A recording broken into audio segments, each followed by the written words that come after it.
Vamos então começar o nosso estudo sobre o livro de Hebreus.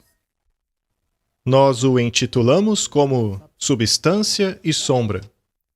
E como sempre, vamos orar antes de começar. Querido Pai, enquanto estudamos o livro de Hebreus, na tentativa de compreender a sua relevância para os tempos em que vivemos, eu oro para que sejas o nosso guia especial, em nome de Jesus. Amém. Eu intitulei a seção do primeiro capítulo como A Supremacia do Filho de Deus. O capítulo 1 do livro de Hebreus deixa bem claro sobre quem estamos falando aqui. Ele não deixa margem para discussões. É uma rocha inamovível, contra a qual os portões do inferno não podem prevalecer. A tradução King James intitula corretamente como A Supremacia do Filho. Temos aqui uma citação do Espírito de Profecia. A personalidade de Deus é representada em Jesus Cristo. Ele é a imagem expressa da pessoa de seu Pai. É importante compreendermos os primeiros capítulos do livro de Hebreus. Encontraremos conforto e encorajamento ao estudarmos esses capítulos em oração. Vede, irmãos, que nunca haja em qualquer um de vós um coração mau e infiel para se apartar do Deus vivo. Antes, exortai-vos uns aos outros todos os dias, durante o tempo que se chama hoje, para que nenhum de vós se endureça pelo engano do pecado. Hebreus 3, versos 12 e 13. Então, ele apresenta o personagem principal deste livro. Na verdade, é o personagem principal de toda a Bíblia. Ele está falando a respeito da posição de Jesus Cristo.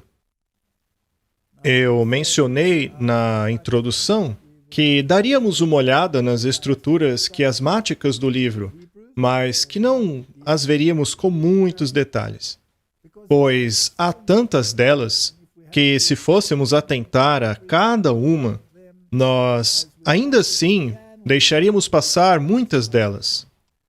E o propósito deste estudo é encontrar o coração, a essência de seu significado, especialmente para o tempo em que vivemos. Ainda assim, nós olharemos um quiasma para cada capítulo. Temos aqui um interessante. Sua estrutura é a seguinte. Ele tem o estrutura A, B, então, de novo, o A e o B. Hebreus 1, verso 2. Nestes últimos dias, falou-nos por meio do Filho, a quem constituiu o herdeiro de todas as coisas, por meio de quem fez o universo. Temos aqui esta citação, falou-nos por meio do Filho. E então, no verso 5, temos, porque a qual dos anjos jamais disse, tu és meu filho, hoje te gerei. E outra vez, eu serei o seu pai, e ele será o meu filho. No primeiro A, temos dito pelo Filho. E agora, no segundo A, no verso 8, mas a respeito do Filho diz, O teu trono, ó Deus, subsiste para todo sempre. Cetro de equidade é o cetro do teu reino. E, finalmente, no segundo B, temos a parte referente ao primeiro B, que diz assim: E a qual dos anjos jamais disse: Assenta-te à minha destra, até que ponha os teus inimigos por escabelo de teus pés. Mas qual é o propósito deste quiasma? Ele nos mostra qual é a posição do Filho de Deus. Ele é o Criador do universo. O livro, então, o compara com os anjos e introduz a supremacia do Filho de Deus muito acima da dos anjos. Portanto, este é o tema central. E a função do quiasma é exaltar esta ideia e torná-la prevalecente. Vamos agora olhar o capítulo, verso por verso, e analisar a sua relação com outros capítulos da Bíblia. Hebreus capítulo 1 começa com a palavra Deus. O livro não começa com as palavras eu, Paulo. Começa com Deus.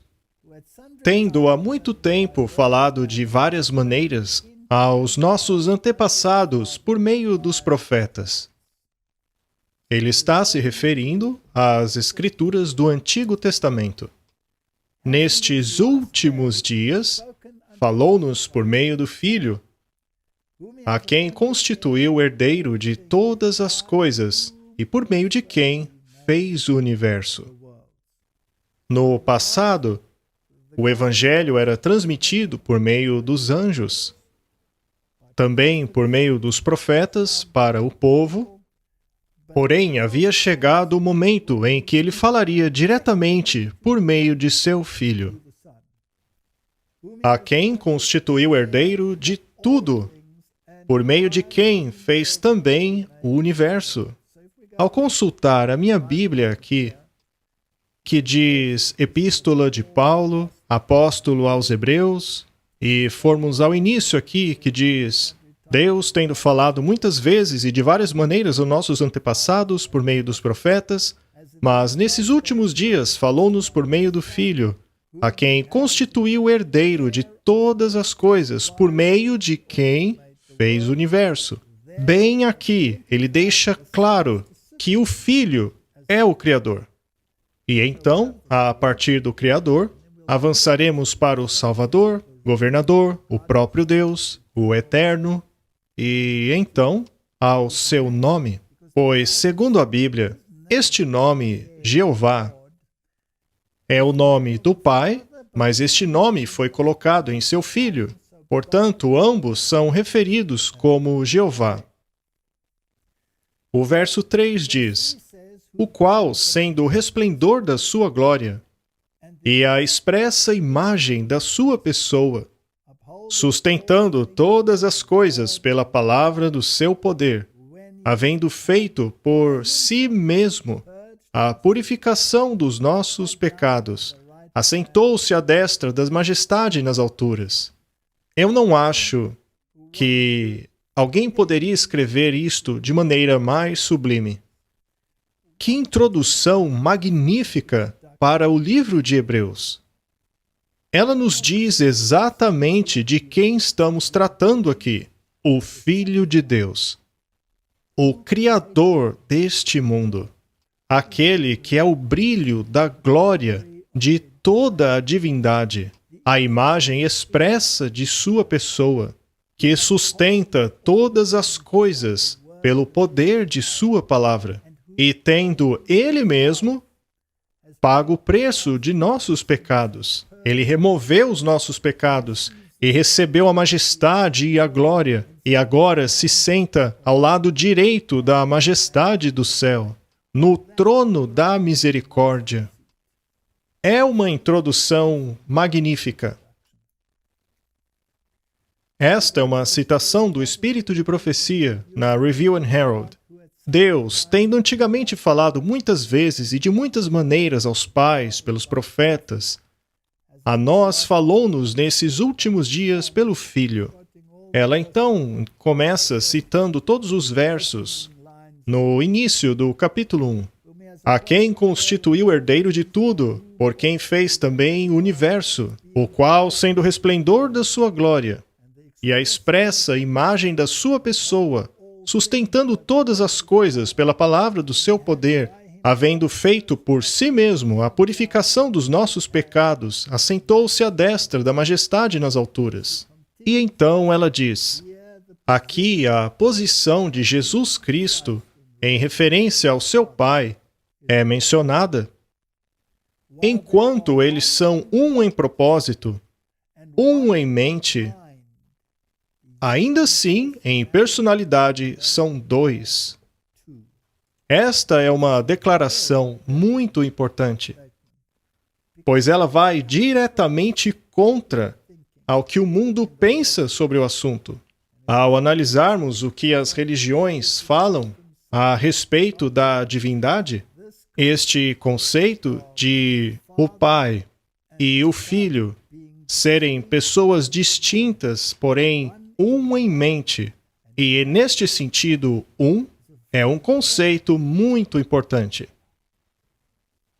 Não deveríamos nós aprender disso, que deve haver unidade entre os crentes? Não há razão porque alguém deveria sentir ser necessário a ele trazer outros à linha exata de sua própria individualidade. Enquanto estivermos sujeitos às tentações de Satanás, todos devemos fazer tudo o que pudermos a fim de mantermos um relacionamento correto com Deus, para que Cristo possa fazer por nós a sua obra expiatória. E ainda que haja diferença nas formas de nossas palavras e na expressão de nossa individualidade, ainda assim nossas palavras devem ser santificadas, nossos caráteres purificados através do sacrifício de Cristo. Ou seja, o que Paulo está dizendo aqui é que Jesus Cristo é a imagem perfeita de Deus. Ele é um com Deus. É aquele por meio do qual o mundo foi criado. Ele tem uma individualidade distinta. Ele é uma pessoa distinta. Já a singularidade de Deus se dá por conta da unidade de mente, de sua unidade de propósito. Ao crermos nisto, até mesmo dentro de nossa própria igreja, muitas das discussões que ocorrem em nosso meio a respeito de diversos assuntos não existiriam mais. Romanos 8:34 diz: quem os condenará? Afinal, foi Cristo que morreu, e ainda mais, ressuscitou dentre os mortos, o qual está à direita de Deus, e que também faz intercessão por nós. Isso nos alinha com Hebreus 1:4, que diz: feito tanto mais excelente do que os anjos, quanto herdou mais excelente nome do que eles. Portanto, Jesus Cristo não deve ser nem mesmo comparado com as hostes angelicais. Ele é muito mais excelente do que eles, muito mais exaltado. A Bíblia diz que através dele todas as coisas foram criadas. Sem ele, nada teria sido criado. Tudo vem de Jesus Cristo. Portanto, ele é um com Deus. Ele é a imagem perfeita. Nele habita toda a plenitude da divindade. E por que é importante que esta carta comece com a palavra Deus? Muito em breve nós vamos dar uma olhada melhor nesta palavra. Antes, portanto, é necessário destacar que não podemos fazer confusão com a palavra feito, no verso 4, que diz feito, tanto mais excelente do que os anjos. Não podemos pensar que Jesus tenha sido criado. Ele estava lá desde o início. Nele havia vida não emprestada, não derivada. O que acontece é que a experiência pela qual ele passou, e de maneira voluntária, o fez melhor do que qualquer outro. Alguns interpretam esta parte dizendo que Jesus foi criado. Acontece que não é assim. O que o fez melhor foi o seu exemplo. A maneira como ele exemplificou em si mesmo o plano da salvação. Aquilo que ele se voluntariou a fazer. Sair da glória para uma manjedoura. Ir da exaltação para a tribulação. Foi isso que o fez muito melhor. Nós falaremos mais sobre isso conforme continuamos o nosso estudo. A missão de Paulo era revelar quem é Jesus Cristo, e essa é a nossa missão também. Pois se este for o caso, ele não pode ser comparado com nenhuma outra divindade, de nenhuma outra religião ou sistema do mundo. Todos devem se ajoelhar perante ele. A humanidade, porém, quer remover a exclusividade de Jesus. Ela quer colocá-lo no mesmo patamar das outras religiões mundiais, mas não é assim. Portanto, é muito importante compreendermos sobre quem estamos falando aqui. Deus disse: a palavra de Deus, através dos profetas e através do Filho, a palavra tornou-se carne. A Bíblia é como nenhum outro livro. Ela carrega a impressão divina. Nenhum outro livro escrito ao longo dos séculos e milênios contém uma nota tão harmoniosa de amor, sacrifício e esperança como este livro. Não foi escrito para gratificar os sentidos ou satisfazer a curiosidade. Foi escrito para revelar o coração divino e esclarecer as questões que envolvem o grande conflito entre o bem e o mal, sua origem, sua solução e seu clímax. Se Satanás obteve sucesso em alegorizar a Bíblia nas mentes dos homens, se Satanás teve sucesso em remover a veracidade da Bíblia e substituí-la por suposições humanas, tradições humanas, fábulas humanas, rituais humanos, então nos desviamos da verdade, pois a única solução para a humanidade, especialmente em nossos tempos, se encontra nestes primeiros versos do livro de Hebreus. Com quem estamos lidando? E como abordamos esta divindade poderosa, que voluntariamente aceitou se tornar um ser humano de uma manjedoura para uma morte humilhante na cruz? Com quem estamos lidando aqui? Este não é um livro de fábulas.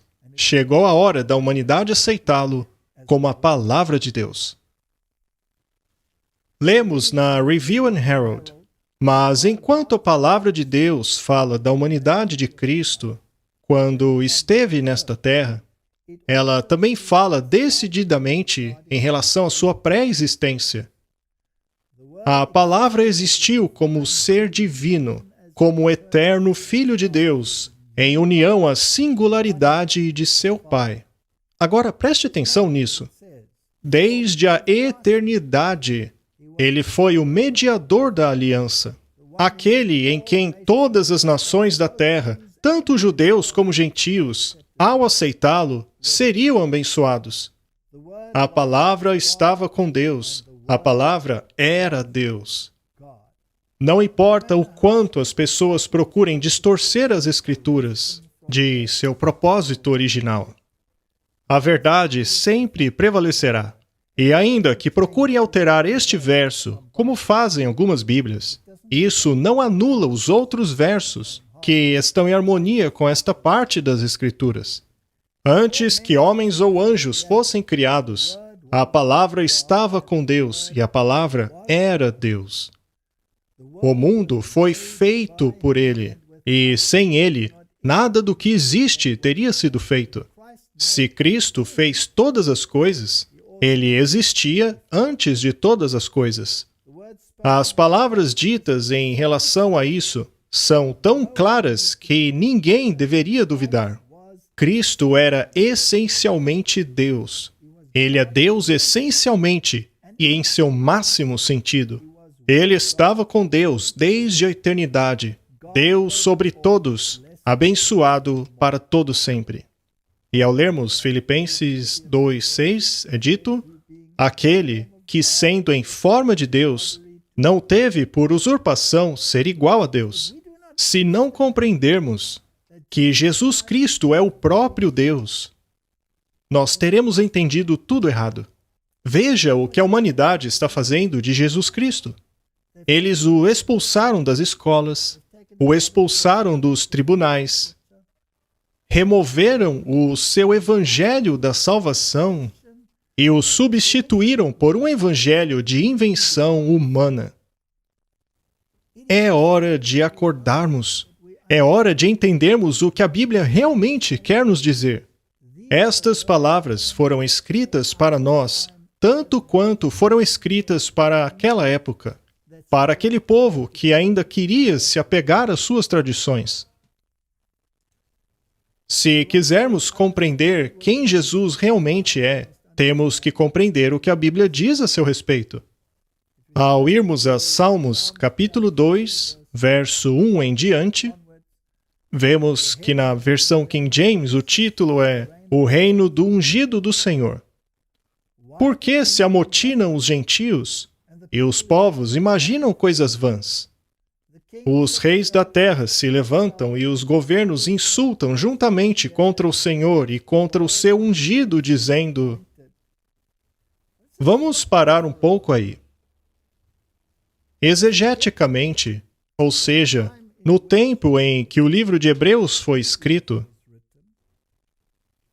as coisas se aplicavam naquele tempo exatamente como é descrito aqui na profecia deste salmo, que diz que quando Jesus viesse à terra, os governantes deste mundo, de fato, os romanos, os governantes deste mundo se uniriam e tomariam conselhos juntos contra o Rei dos Reis. Isto foi verdade para aquele tempo, mas tipologicamente, ao aplicarmos o tipo para o seu antítipo, a pergunta é, será que os reis de hoje e os governantes deste planeta aconselham-se uns com os outros contra o Senhor? Contra o seu ungido? Contra Jesus? Não estão expulsando Jesus das leis? Não estão introduzindo leis, legislações, regras que vão completamente contra a palavra de Deus? Eu não acho que ninguém pode negar isto. Portanto, aquilo que se aplicou ao tempo de Jesus se aplica aos tempos em que vivemos hoje. E o que é que eles estão dizendo? Façamos em pedaços as suas correntes, lancemos de nós as suas algemas. Isto ecoa as palavras do grande rebelde. Faça o que quiseres, pois é tudo da lei. Na verdade, faça o que é contrário à lei de Deus. E então você será aclamado pelo mundo. É exatamente o que está acontecendo hoje. Do seu trono nos céus, o Senhor põe-se a rir e caçoa deles. Ele permitirá que façam desse jeito. Mas as consequências estão sendo sentidas em toda a humanidade. E qualquer um que possua o mínimo de moral dentro de si pode perceber que há algo de muito errado naquilo que os governantes e reis desta terra estão fazendo contra o Filho de Deus. Então lhes falará na sua ira, e no seu furor os turbará. Esta é a promessa do juízo que virá. Eu, porém, ungi o meu rei sobre o meu santo monte de Sião. Proclamarei o decreto, o Senhor me disse, tu és meu filho, e hoje te gerei. Não ignore a posição do Filho de Deus. Eles terão que reconhecer que Ele é o Senhor dos senhores. Verso 8. Pede-me, e eu te darei os gentios por herança, e os fins da terra por tua possessão. Não tenha dúvida sobre isso. Jesus será o vitorioso. Tu os quebrarás com vara de ferro, e os despedaçarás como um vaso de barro. Agora, reis, sejam prudentes. Aceitem a advertência, autoridades da terra. Não é fascinante? Será que os julgamentos de hoje estão em harmonia com a palavra de Deus? Ou eles a contrariam diretamente? a própria essência daquilo que está escrito na lei. Sirvam ao Senhor com temor e alegrai-vos com tremor. E agora ele diz, beijem o Filho, para que ele não se ire e vocês não sejam destruídos de repente, pois num instante acende-se a sua ira. Como são felizes todos os que nele se refugiam. Será que os líderes judeus no tempo de Cristo, quando ele esteve nesta terra, será que eles tinham as Escrituras à sua disposição? Por que então queriam apedrejar Jesus quando ele disse que era o Filho de Deus? Eles o acusaram de se fazer igual a Deus, mas Jesus não provou isso ao fazer todos aqueles milagres? E ainda assim, apesar deles, Jesus foi ignorado? A igreja primitiva aplicou corretamente este salmo a Cristo. Atos, capítulo 4, verso 25 diz, que disseste pela boca de Davi, teu servo, por que bramaram os gentios e os povos pensaram coisas vãs? Levantaram-se os reis da terra e os príncipes se ajuntaram a uma contra o Senhor e contra o seu ungido. Pois verdadeiramente contra o teu santo Filho Jesus, que tu ungiste, se ajuntaram não só Herodes, mas Pôncio Pilatos com os gentios e os povos de Israel. Aqui, eles fizeram uma aplicação tipológica e a aplicaram a Jesus Cristo. E nós hoje temos o direito de fazer exatamente a mesma aplicação. Jesus é o grande governante e os reis do mundo uniram forças, mais uma vez, contra o Senhor e o seu Cristo. Continuando o capítulo 1 do livro de Hebreus, chegamos ao verso 5. E este é um verso fascinante, porque a qual dos anjos ele jamais disse, Tu és meu filho, hoje te gerei. Eu lhe serei por pai, e ele me será por filho.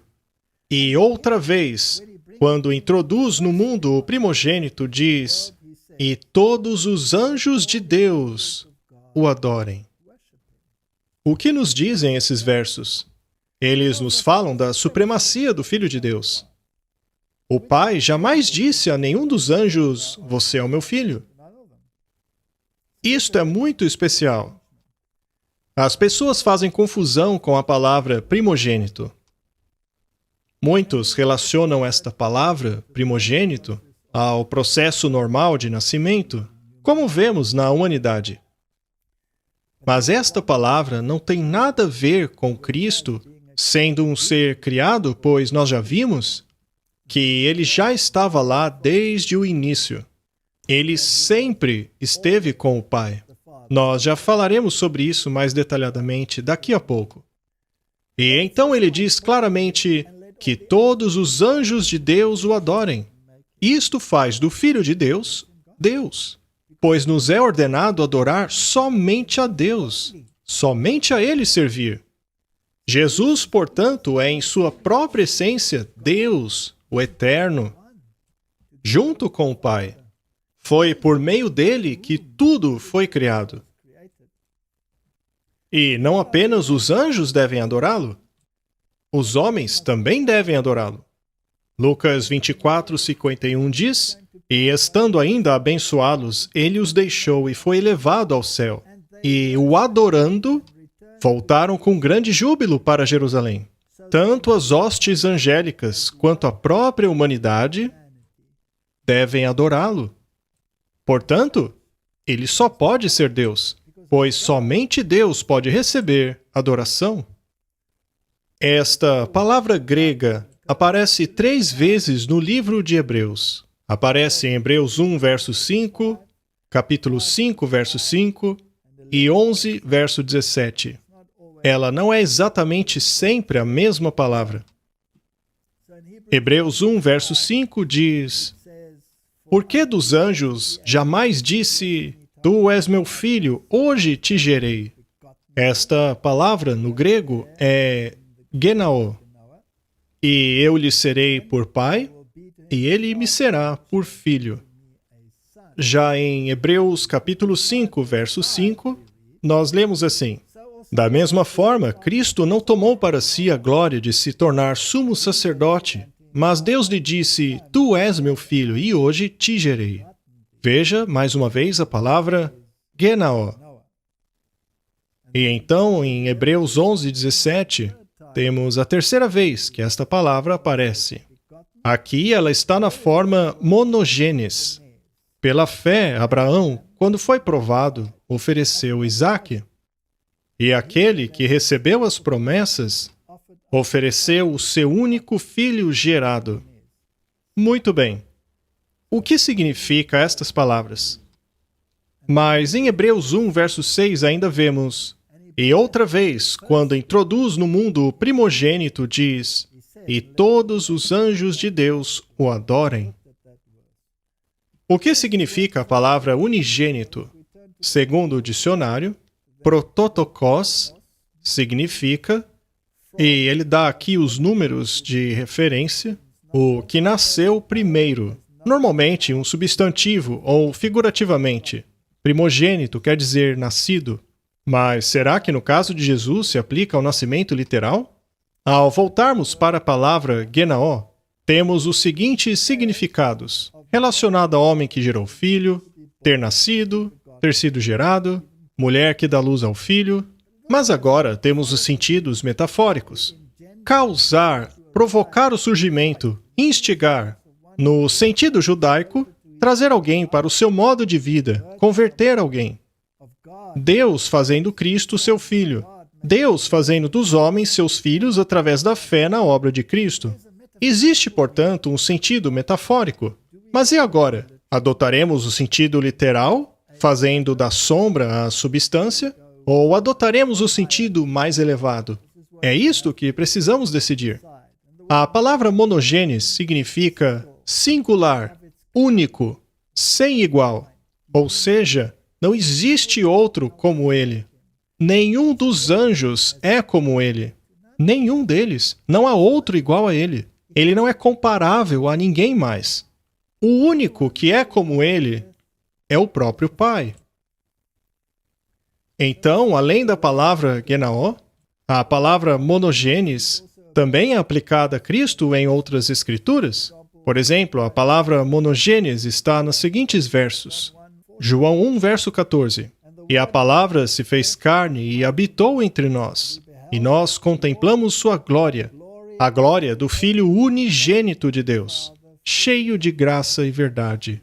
Aqui temos esse sentido de singularidade, de sem igual. João 1,18. Deus nunca foi visto por alguém. O Filho unigênito, que está no seio do Pai, esse o revelou. Novamente, temos esse caráter único. Ele é aquele que pode revelar como é o Pai. É por isso que ele disse: se você me viu, você viu o Pai, pois eu e o Pai somos um. E o outro lugar onde aparece esse termo é João 3,16. Porque Deus amou tanto o mundo, que deu o seu Filho unigênito, monogênese, único, para que todo o que nele crer não pereça, mas tenha vida eterna. E como vimos naqueles outros versos, ele é a própria imagem expressa de seu Pai. Temos aqui mais versos que referem-se a Jesus como sendo único, monogênes. Aquele que crê nele não é condenado, mas aquele que não crê já está condenado, já que não crê no nome do Filho unigênito de Deus.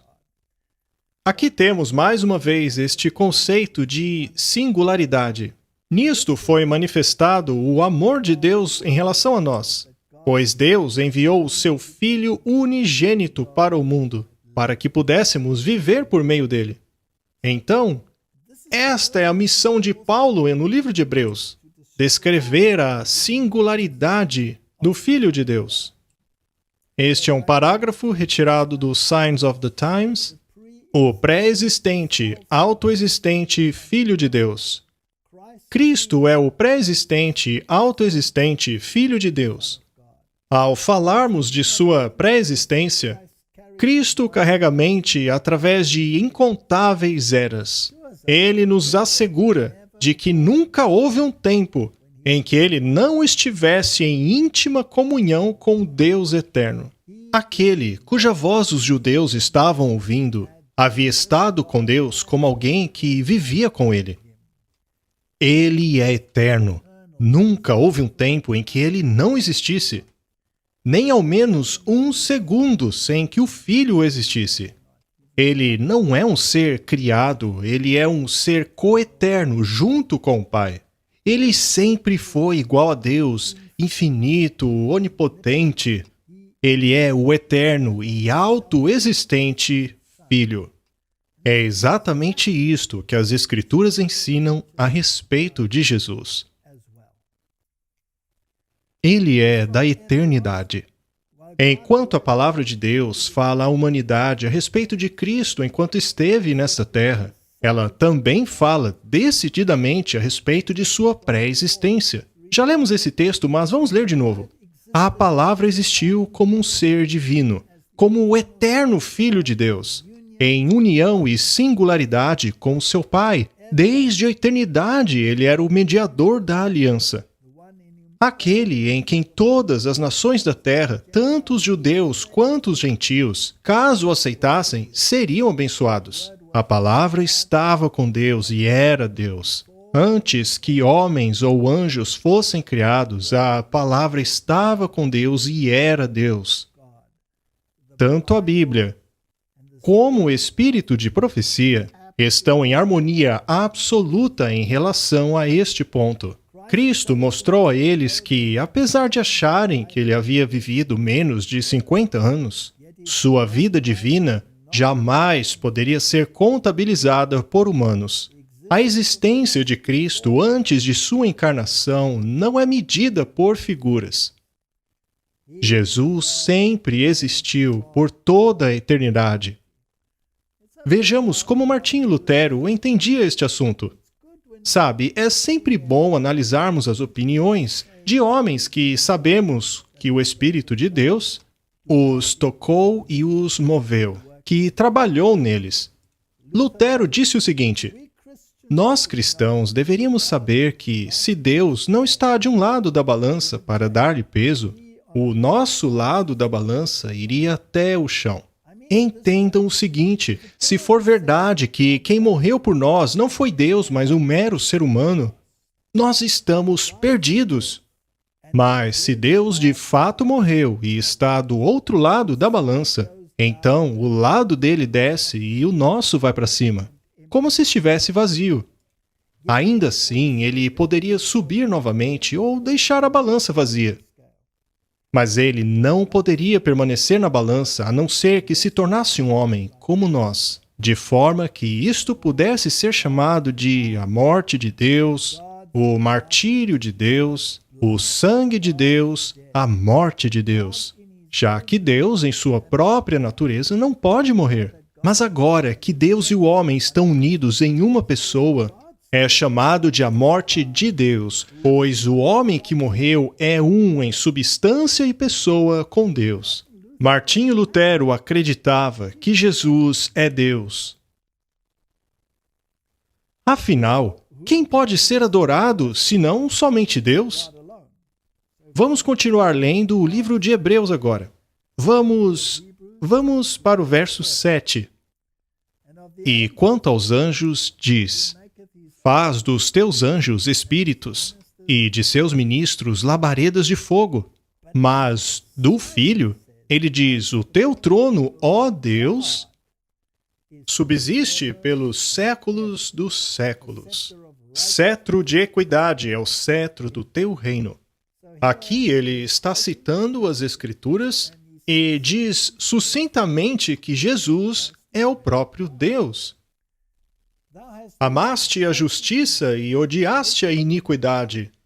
Por isso, Deus, o teu Deus, te ungiu com óleo de alegria mais do que os teus companheiros. E tu, Senhor, no princípio fundaste a terra, e os céus são obras de tuas mãos.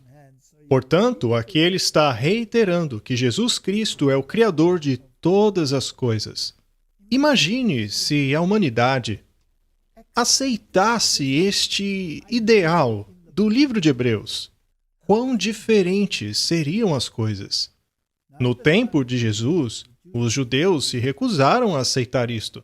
Rejeitaram a ideia de que Jesus era o Filho de Deus. Eles julgavam como blasfêmia o fato de Jesus apropriar-se a si mesmo o título que Daniel utilizou, Filho do Homem.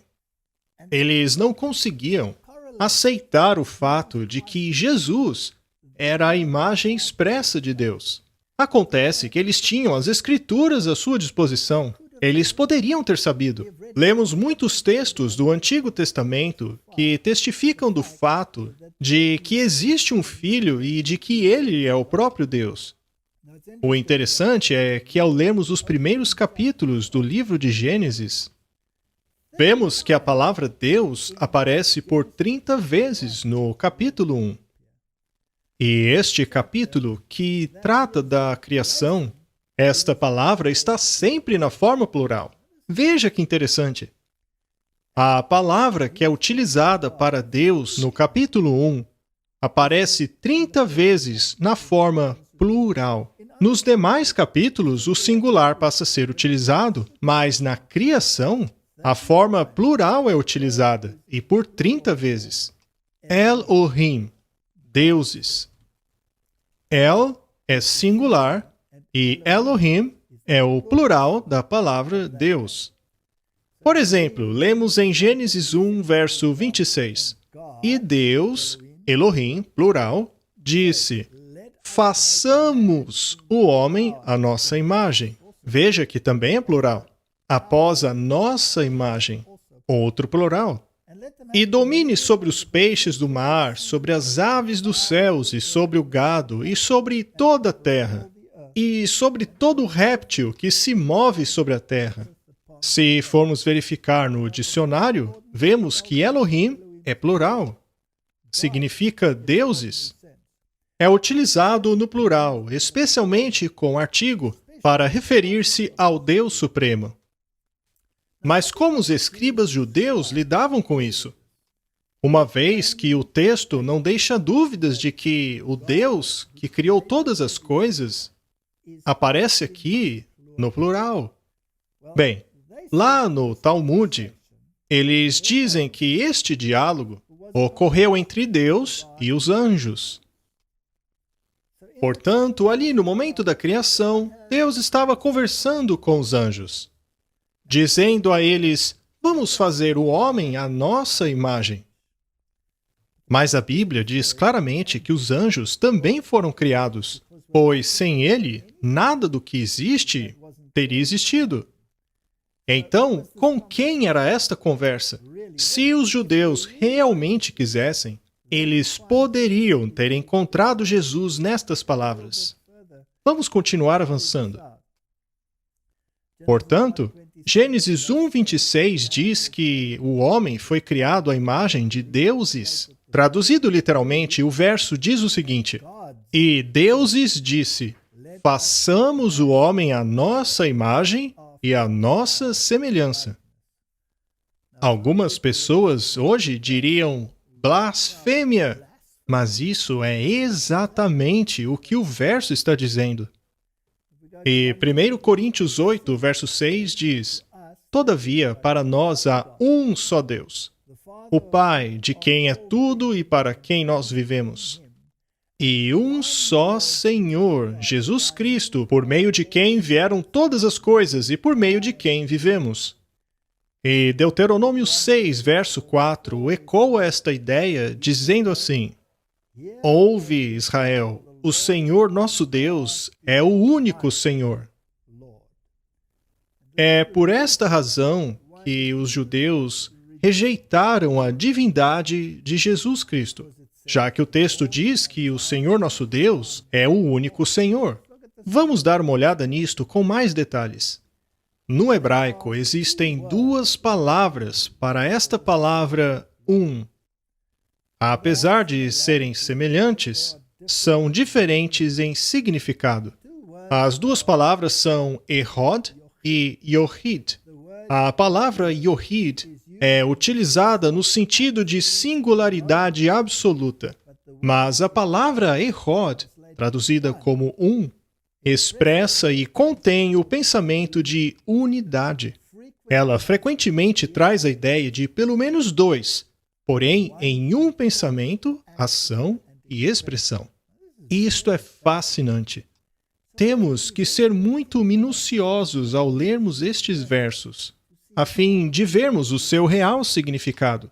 Quando Deus diz, façamos o homem à nossa imagem, Ele está se referindo a um diálogo dentro da divindade. Em Gênesis 2:24 lemos, portanto, deixará o homem o seu pai e a sua mãe, e apegar-se-á à sua mulher, e serão ambos uma carne. Veja só, uma carne. Então, em cada aspecto, eles devem ser duas pessoas com um plano, um propósito. Isso foi retirado de F.C. Gilbert, Lições Práticas da Experiência de Israel para a Igreja de hoje.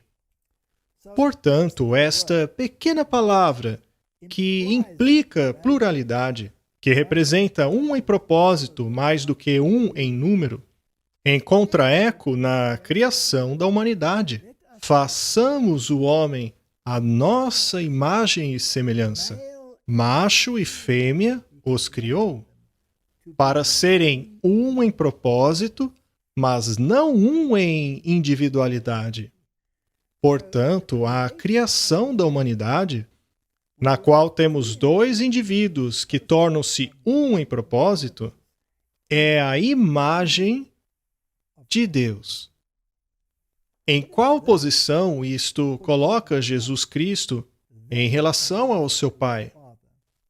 Em propósito. E assim como na humanidade aqui na Terra, que foi criada a sua imagem, onde dois indivíduos têm apenas um propósito, assim também é no céu. Vamos continuar a leitura do livro de Hebreus. Vamos ler agora o verso 11. Eles perecerão, mas tu permanecerás. Todos eles envelhecerão como roupas. Esta criação é temporária, uma vez que ela está poluída pelo pecado. Mas ela será restaurada. E o verso 12 diz, e como um manto os enrolarás e serão mudados, mas tu é o mesmo, e os teus anos não acabarão. Portanto, a única coisa que é imutável, que é consistentemente a mesma para sempre, é Jesus Cristo. E a qual dos anjos disse ele, assenta-te à minha destra, até que ponha a teus inimigos por escabelo de teus pés? Não são, porventura, todos eles espíritos ministradores enviados para servir a favor daqueles que hão de herdar a salvação? Qual seria o propósito de Paulo ao colocar a questão desta maneira? A qual dos anjos já disse Deus, senta-te aqui ao lado da minha mão direita? A resposta é nenhum. Isto revela a posição exaltada do Filho de Deus.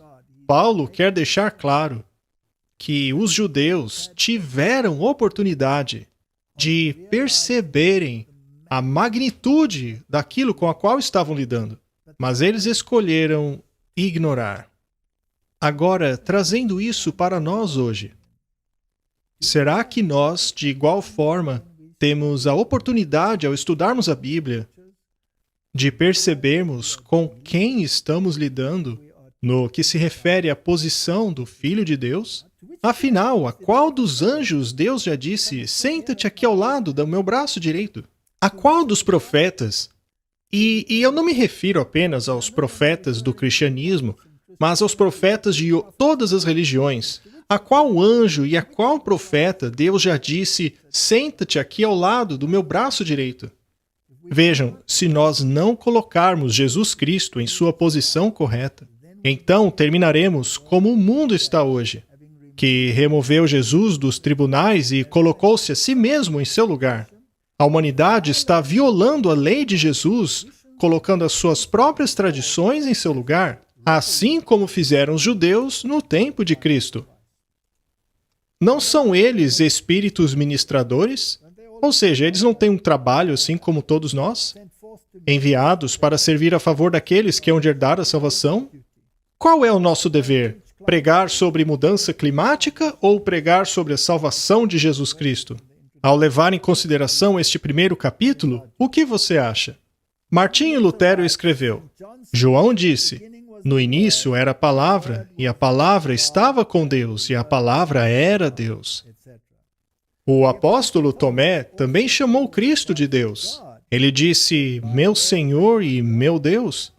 De maneira semelhante, o apóstolo Paulo, em Romanos 9, refere-se a Cristo como Deus. Ele diz, aquele que é Deus acima de todos, bendito para sempre. E em Colossenses 2 ele diz, em Cristo habita corporalmente toda a plenitude da divindade. Isto é, substancialmente. Cristo tem que ser o verdadeiro Deus, tendo ele, por si mesmo, cumprido e superado a lei. Pois é certo que ninguém mais poderia ter conquistado a lei, seja anjo ou criatura humana, mas apenas Cristo, de forma que ela não possa ferir aqueles que creem nele. Não caia no erro de que Lutero está aqui dizendo que a lei foi abolida, já que em outros lugares ele diz claramente que a lei permanece para sempre. O que foi derrotado é a condenação da lei. A lei nos condena à morte. Cristo, porém, derrotou a condenação da lei. Ele então nos dá a vida eterna, pois ele tomou esta punição sobre si mesmo. Este é o fundamento da redenção. As religiões do mundo rejeitam esta ideia, até mesmo o catolicismo. E ela ainda se diz a líder do cristianismo no mundo? Portanto, aqui, Martinho Lutero declara sua fé na divindade do Filho de Deus. E ele continua dizendo, portanto, é certo de que ele é o Filho de Deus e o Deus natural. Ao compreendermos Cristo desta forma, que é justamente a forma em que as Escrituras o apresentam, então é certo que nós não erraremos ou nos enganaremos. E poderemos discernir facilmente aquilo que é correto em relação às qualidades divinas, à religião, à adoração, que são utilizadas e praticadas no mundo universal. Mas se esta compreensão de Cristo for removida de nossa vista, ou mesmo diminuída, então inegavelmente haverá uma tremenda desordem. Eu quero dizer, junto a Martinho Lutero, que a tremenda desordem encontrada no mundo religioso de hoje se dá justamente porque isto aconteceu. Jesus Cristo foi removido de seu trono. A humanidade o substituiu por um Cristo que ela mesma inventou. Em seu livro, Martinho Lutero escreveu que não devemos pensar em outro Deus além de Cristo. O Deus que não fala por meio da boca de Cristo não é Deus. Deus, no Antigo Testamento, ligou o trono da graça a si mesmo. Ali seria o lugar de onde ele ouviria, contanto que a política e governo de Moisés permanecesse e florescesse. Da mesma maneira, ele não dará ouvidos a nenhum homem ou criatura humana, a não ser que seja por meio de Cristo. Será que o mundo hoje tem a menor ideia do que quer dizer isto? Contrariando as religiões do mundo, aqui ele proclama exatamente o que dizem as Escrituras, que se nós não formos a Deus por meio de Cristo, nós entendemos tudo errado. A Bíblia diz que ninguém vai ao Pai senão por meio de Cristo. Enquanto a política e governo de Moisés permanecesse e florescesse, da mesma maneira, ele não dará ouvidos a nenhum homem ou criatura humana a não ser por meio de Cristo. Isso não nos dá uma sensação de responsabilidade? Não chegou o tempo de colocarmos Cristo em sua posição de direito? Assim como os judeus corriam para lá e para cá, queimando incenso, sacrifícios aqui e ali, buscando Deus em vários lugares, sem dar atenção ao tabernáculo, o mesmo acontece hoje. Buscamos a Deus em todo lugar, mas se não buscarmos em Cristo, não o encontraremos em lugar algum. Chegou a hora de o mundo cristão levar a sério o livro de Hebreus. Ele nos conta exatamente qual é a posição de Jesus Cristo. Do exaltado Filho também está escrito, segundo Isaías 53, verso 3, ele foi desprezado e rejeitado pelos homens, um homem de dores e experimentado nos trabalhos. E como um de quem os homens escondiam o rosto, era desprezado, e não fizemos dele caso algum. João 1, verso 11 diz, veio para o que era seu, e os seus não o receberam. Este é um dos versos mais tristes da Bíblia. Que Deus nos dê graça e sabedoria para colocarmos a Cristo em seu lugar de direito. E, como discípulos e seguidores de Cristo, não chegou a hora de erguermos nossas vozes como uma trombeta, dizendo que estão procurando Deus ali, procurando Deus aqui, mas se não buscarem em Cristo, jamais o encontrarão. Que Deus nos dê sabedoria para compreender este livro. Se não soubermos com quem estamos lidando, se não soubermos que estamos lidando com o Filho de Deus, o Criador, o Deus que é o nosso Redentor e que é chamado de um com Deus, cujo nome é Yahvé, se não compreendermos isso, não compreenderemos o resto do livro. Que Deus nos dê sabedoria e entendimento. Vamos orar. Querido Pai, ajuda-nos a compreendermos a supremacia do Filho de Deus, para que possamos testemunhar ao mundo de um plano da salvação que não apenas foi concebido no coração de Deus, mas executado por Ele em sua própria carne. Em nome de Jesus, amém.